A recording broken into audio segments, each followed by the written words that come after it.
완전 최악의 노후를 만드는 가장 하면 안 되는 이제 세 가지의 잘못이 있다고 하더라고요. 그에 대한 얘기를 좀 해보려 합니다. 첫 번째는 자식들에게 일찍 재산을 물려주는 잘못이 첫 번째인 거고, 두 번째는 자식들이, 손자 손녀들이 와서 작업할 거라고 넓은 집을 계속해서 고수하면서 고 주거 비용을 부담하는 사람들인 거고, 세 번째는 이 자식들의 이제 자식 있잖아요. 손자 손녀를 돌보는데 너무 시간을 올인하는 것, 그래서 자신들의 노후가 되게 우울해지는 것, 이 세 가지를 제일 조심해야 된다고 얘기합니다. 첫 번째는 이제 자식들에게 일찍 재산을 물려주는 것이라고 하는데요. 나이가 들어도 재산을 자기가 움켜쥐고 있어야 되고, 자기가 죽기 전까지는 그 재산을 자식들한테 상속해주지 않는 게 제일 현명하다라고 합니다. 이 유언장이나 아니면 재산 상속 관련한 부분들은 미리 좀 작성을 해놓고 있는 것도 필요하다라고 이야기하고 있고요. 이게 뭔가 봤더니 우리가 이제 자식들을 위해서 좀 이런 시기에 부모들의 재산을 물려줘 버리면 부모들이 이제 쓸 돈이 없어서 자식들한테 용돈 타서 써야 되는 그런 말도 안 되는 상황에 놓이게 되면 되게 우울해지더라는 겁니다. 되게 서글퍼진다라는 겁니다. 자식들 눈치 봐야 되고, 자식들은 돈 펑펑 쓰면서 부모에게 돈 너무 많이 쓴다고 몇십만 원 손에 쥐어주고 아껴 쓰라고 잔소리하는 그런 말도 안 되는 일이 벌어질 수 있다는 거죠. 그래서 부모와 자식 간의 관계에서도 돈 문제는 좀 최대한 냉정할 필요가 있는 것 같습니다. 그래야 자식이 삐뚤어지는 것도 막을 수 있고, 또 부모는 부모대로 자신의 삶을 자기 의지에 따라 살아갈 수 있는 것 같습니다. 너무 빨리 재산을 물려주는 우를 범해서는 안 된다라는 거. 그리고 이제 두 번째가 이제 자식들이 와서 작업할 텐데 집이 좁으면 안 된다, 이러면서 넓은 집을 오랫동안 이제 유지한다라는 거. 넓은 집을 이제 유지한다라는 그 의미가 뭐냐, 주거 비용이 그만큼 많이 들어간다라는 겁니다. 공간이 넓으면 관리비가 더 늘어날 것이고, 또 이제 각종 부대 비용도 같이 덩달아 늘어날 수 있다라는 거. 그리고 제일 큰 건 집이 넓다라는 건 집값의 가격이 좀 더 많이 나갈 텐데, 그 높은 집값을 이제 웅덩이에 깔고 살면 충분히 활용할 수 있는 그 현금성 자산을 갖지 못하고 그냥 부동산에 묶여 있는 돈만 많아진다라는 거. 그러면 일상생활, 보통의 삶에서 꾸준하게 이렇게 사용이 되어야 하는 생활비, 뭐 여행, 병원비, 이러한 것들을 이제 계속해서 사용해야 되는데, 그런 데서 좀 제약을 받을 수밖에 없다라는 겁니다. 그래서 최대한 이 고가 부동산, 넓은 부동산을 고수하는 것만큼 어리석은 게 없다라는 겁니다. 그리고 세 번째가 이제 손자 손녀를 양육하는데 시간을 올인하는 거라고 얘기합니다. 한편으로 이해가 되기도 하죠.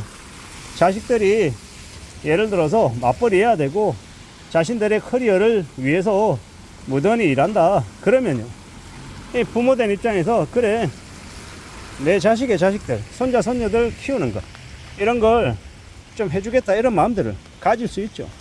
근데 이제 그런 것들이 또 어떻게 보면 뭘 만듭니까?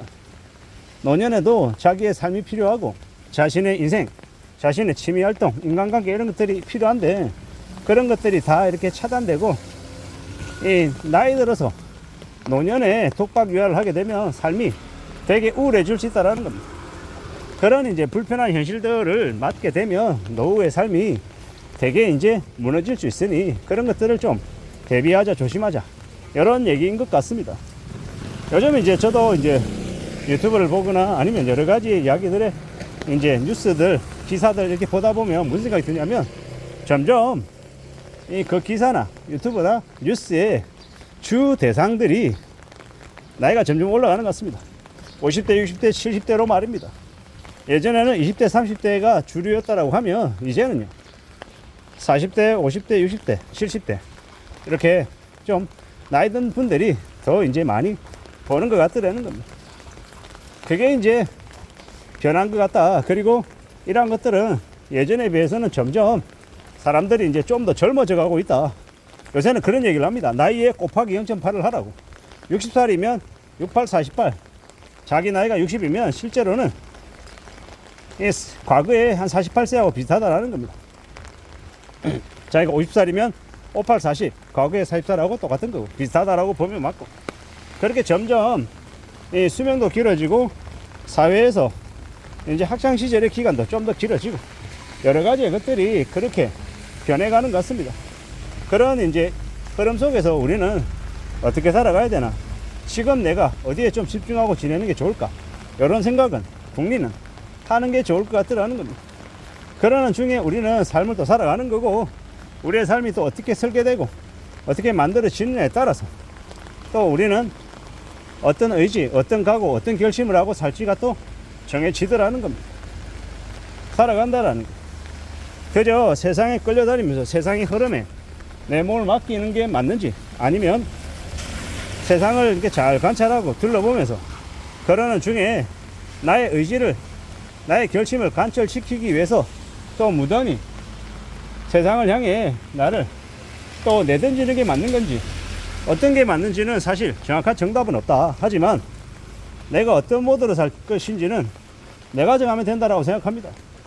그런 각오, 그런 마음들이 더욱더 필요하고요. 내가 나이가 50이고 나이가 60이고 나이가 70이라서 이제 다 살아서 이제 새로운 도전이나 희망이나 이 각오는 사실 의미가 없다, 이러는 건 별로인 것 같고요.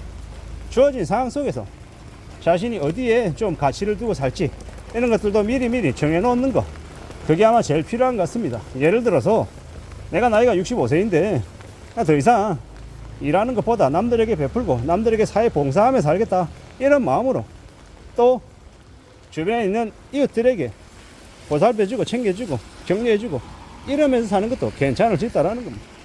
그 무엇이 되었건 간에 차근차근 착실하게 뭔가를 만들어가고, 또 그러는 중에 그들을 지원하고 후원하고 또 같이 설계해가고 이러는 게 참 좋을 것 같다라는 겁니다. 점점 우리가 살아가는 현실들, 우리의 일상들, 이런 것들이 녹록지 않다라는 걸 느끼고 또 깨우치게 되죠. 그리고 또 살아갑니다. 그리고 또 마음을 굳게 먹고 움직여가고, 그 어느 것이든 간에 뭐든 간에 차근차근 차분히 움직이는 게 제일 좋을 것 같습니다. 그냥 되는 거 없을 것이고, 뭐가 되었건 간에 만들어 가다 보면, 그러다 보면 또 길이 열릴 것 같습니다. 어느 누구든 간에 각자 자기가 처해 있는 현실 상황 속에서 무던히 잘 지내려고 애쓸 겁니다. 저때 말씀드렸던 노후에 하면 안 될, 피해야 할 가장 큰 잘못들 몇 가지들을 말씀드렸습니다. 참고하시면 좋을 것 같고요.